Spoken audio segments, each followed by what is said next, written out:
NABH accredited CGS empaneled ESI empaneled ayurvedic ഹോസ്പിറ്റലാണ് പരുത്തുമലയിൽ hospital. അവിടുത്തെ ഏറ്റവും ആധുനിക ഫെസിലിറ്റീസ് ആണ് ഈ കണ്ടുകൊണ്ടിരിക്കുന്നത്. ചീഫ് ഫിസിഷ്യൻ ഡോക്ടർ പത്രൂ സാറിന്റെ മകനാണ് ഡോക്ടർ സുനിൽ പോൾ സാർ. എല്ലാവർക്കും പരിചിതമായ വ്യക്തിത്വമാണ്. കൺസൾട്ടന്റും ഓർത്തോപീഡിക് സർജനുമാണ് സാറ്. സോ സാർ, നമ്മളിവിടെ ഇരിക്കുമ്പോൾ ശരിക്കും ഏറ്റവും അഡ്വാൻസ്ഡ് ആയിട്ടുള്ള ഒരുപാട് ഫെസിലിറ്റീസ് ഇവിടെ കാണാനിടയായി. അത്തരത്തിൽ എക്സ്റേ സെഗ്മെന്റിൽ തന്നെ ഏറ്റവും അഡ്വാൻസ്ഡ് ആയിട്ടൊരു മെഷീനായിട്ടാണ് ഞാൻ മനസ്സിലാക്കുന്നത്. ഇതൊരു ഫ്ലൂറോസ്കോപ്പാണ്. നമുക്ക് മെയിൻലി ഇത് യൂസ് വരുന്നത് കോസ് ഓഫ് പെയിൻ ഐഡൻറ്റിഫൈ ചെയ്യാൻ വേണ്ടിയിട്ടാണ് ഞാൻ ഉപയോഗിക്കുന്നത്. ഇത് യൂഷ്വലി നമുക്ക് സ്പൈൻ റിലേറ്റഡ് പെയിൻ നമുക്ക് അതിൻ്റെ ഏത് ഡിസ്ക്കാണ് അല്ലെങ്കിൽ ഏത് നെർവ് റൂട്ടാണ് എഫക്റ്റഡ് ആയെന്ന് അറിയാനായിട്ട് ചിലപ്പോൾ ബുദ്ധിമുട്ട് വരാറുണ്ട്. അപ്പോൾ നമുക്ക് ട്രീറ്റ്മെൻറ്റ് പ്ലാൻ ചെയ്യുന്നതിന് മുമ്പായിട്ട് ഈ സ്പെസിഫിക് നെർവ് റൂട്ട് ഏതാണ് അതിൻ്റെ കോസ് ഓഫ് ദ പെയിൻ എന്ന് അറിയാനായിട്ട് ഫ്ലൂറോസ്കോപ്പ് ഹെൽപ്പ് ചെയ്യും. അത് റൂട്ട് ബ്ലോക്ക് ചെയ്യും.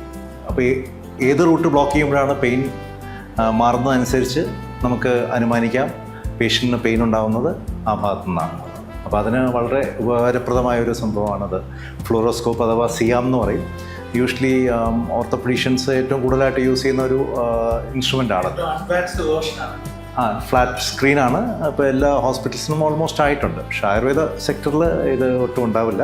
അപ്പം ഞാൻ ബേസിക്കലി ഇവർക്കൊരു ബാക്ക് സപ്പോർട്ടാണ് കൊടുക്കുന്നത്. എന്നുവെച്ചാൽ നമുക്ക് റെഡ് ഫ്ലാഗ്സ് ഐഡൻറ്റിഫൈ ചെയ്യുക, അതായത് ഏതൊക്കെ ആയുർവേദത്തിൽ സേഫായിട്ട് ഹാൻഡിൽ ചെയ്യാം, ഏതൊക്കെ ചെയ്യാൻ പറ്റില്ല എന്നുള്ളതാണ് നമുക്ക് അറിയേണ്ടത്. കാരണം സർജറിക്ക് അതിൻ്റേതായ ഒരു യൂസുണ്ട്. അത് ചില കേസിൽ വളരെ എഫക്റ്റീവുമാണ്. പക്ഷേ ഒരു വാസ്റ്റ് മെജോറിറ്റി ഓഫ് ദ കേസസിൽ സർജറി ആവശ്യമില്ല.